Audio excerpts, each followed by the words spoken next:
क्या आप जानते हैं, एक ऐसा स्तोत्र है जिसे स्वयं ब्रह्मा जी ने गोलोक में उच्चारित किया था।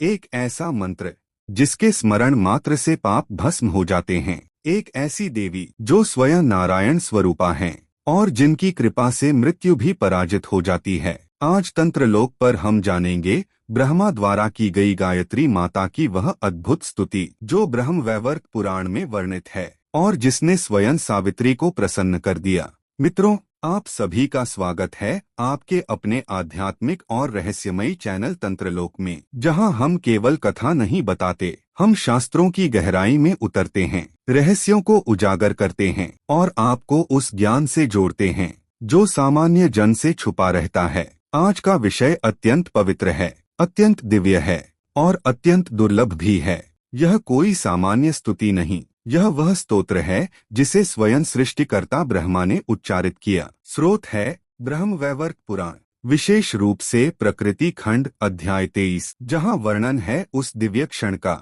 जब भगवान श्री कृष्ण के आदेश से ब्रह्मा जी ने गोलोक में सावित्री देवी की स्तुति की और उसी स्तुति से प्रसन्न होकर देवी सावित्री ब्रह्मा जी के प्रति अनुरक्त हो गईं। आज हम उसी स्तोत्र का रहस्य समझेंगे, उसका गूढ़ अर्थ जानेंगे और उसके आध्यात्मिक प्रभाव को समझेंगे। तो साधक मित्रों, अंत तक अवश्य बने रहिएगा, क्योंकि यह केवल ज्ञान नहीं, यह साधना का द्वार है। सबसे पहले हम उस दिव्य श्लोक का स्मरण करते हैं। नारायण स्वरूपे च नारायणी सनातनी, नारायणात् समुद्भूते प्रसन्ना भव सुंदरी। यहाँ ब्रह्मा जी कहते हैं, हे देवी, आप स्वयं नारायण स्वरूपा हैं, आप सनातनी हैं, आपकी उत्पत्ति स्वयं नारायण से हुई है। इसका अर्थ क्या है? यहाँ देवी को किसी सीमित शक्ति के रूप में नहीं, बल्कि स्वयं परम ब्रह्मा की शक्ति के रूप में वर्णित किया गया है। सनातनी अर्थात जो आदि भी हैं और अनादि भी, जिनका न कोई प्रारंभ न कोई अंत। यह बताता है कि सावित्री या गायत्री केवल एक देवी नहीं, वे ब्रह्मांड की मूल चेतना हैं।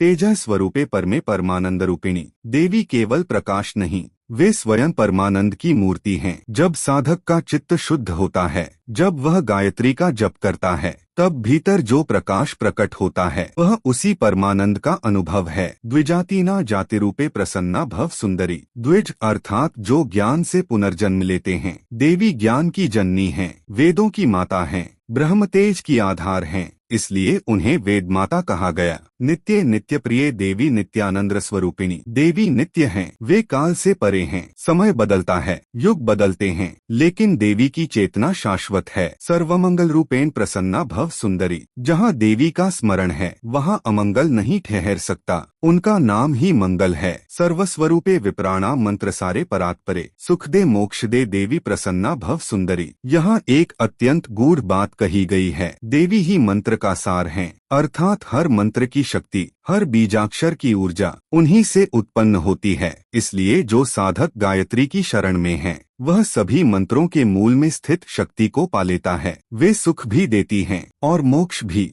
विप्रपापेधमदाहाय ज्वलदनिशिखो परम। पाप को ईंधन कहा गया है और देवी को अग्नि। जिस प्रकार अग्नि ईंधन को भस्म कर देती है, उसी प्रकार देवी का स्मरण पापों को जला देता है। कायेन मनसा वाचा यत् पापं कुरुते द्विजः तत्ते स्मरण मात्रेण भस्मीभूतं भविष्यति। यहाँ स्पष्ट कहा गया है, शरीर से, मन से, वाणी से जो भी पाप हो, यदि सच्चे भाव से देवी का स्मरण किया जाए तो वह भस्म हो सकता है। पर ध्यान रहे, स्मरण केवल शब्द से नहीं, भाव से होना चाहिए। राजा अश्वपति का प्रसंग। इसी स्तोत्र से राजा अश्वपति ने देवी की आराधना की और उसी तप के प्रभाव से देवी स्वयं उनकी पुत्री बनकर अवतरित हुई। वही सावित्री जिन्होंने सत्यवान को मृत्यु से वापस लाया।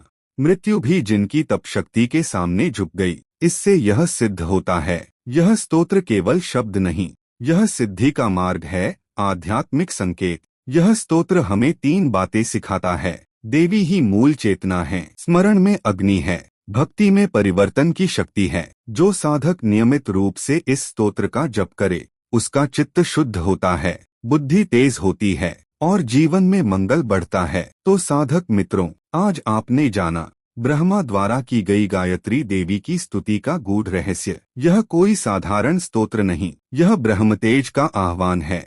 यदि आपको यह ज्ञान दिव्य लगा तो वीडियो को लाइक करें, चैनल तंत्रलोक को सब्सक्राइब करें और कमेंट में अवश्य लिखें जय मां सावित्री, ताकि देवी की कृपा आप पर बनी रहे। अगली वीडियो में हम लेकर आएंगे एक और रहस्यमयी साधना, एक और गुप्त शास्त्रीय रहस्य। तब तक साधना करते रहिए, जप करते रहिए और जुड़े रहिए तंत्र लोक के साथ।